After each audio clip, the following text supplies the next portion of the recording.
Grüß euch. Servus. Hallo, wir sind die Straubis und die Schwolmanovas.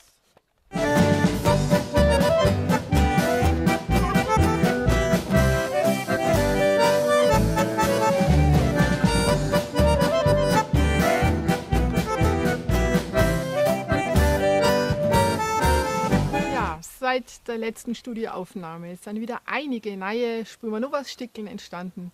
Und damit wir nicht in die Situation kommen, dass nach dem Konzert jemand nach einem Stück fragt und wir sagen müssen, na, das Stück haben wir nur leider nicht auf CD.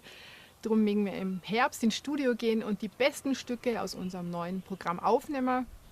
Und dazu gehört auf jeden Fall Was borisch-orientalisches.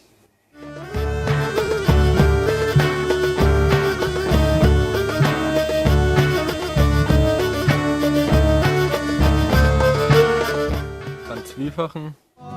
Schüttelt man Fei und dann lass mal Chor und sie geht um. Schüttelt man mein Birnbaum auf.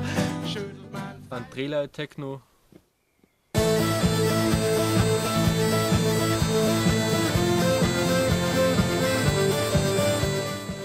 Und was ganz Verrücktes.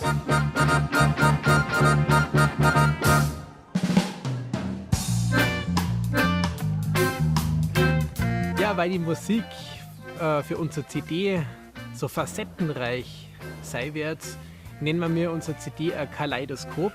Das Cover haben wir schon, jetzt geht gerade noch die CD dazu ab. Und für die CD-Produktion, da braucht man euch. Wir würden uns freuen, wenn ihr uns bei der Finanzierung von der CD unterstützt. Das kämen Kosten für Studio, für Gastmusiker, für Grafik und für Presswerk auf uns zu. Und auf Start Next könnt ihr euch ein schönes Dankeschön für eure Unterstützung aussuchen. Und wenn wir mit eurer Hilfe unser erstes Funding-Ziel erreichen, dann gibt es vor Weihnachten noch unsere neue CD. Und wenn wir unser zweites Funding-Ziel erreichen, dann gibt es sogar noch unsere Aufnahmen auf Vinyl. Wir freuen uns auf eure Unterstützung.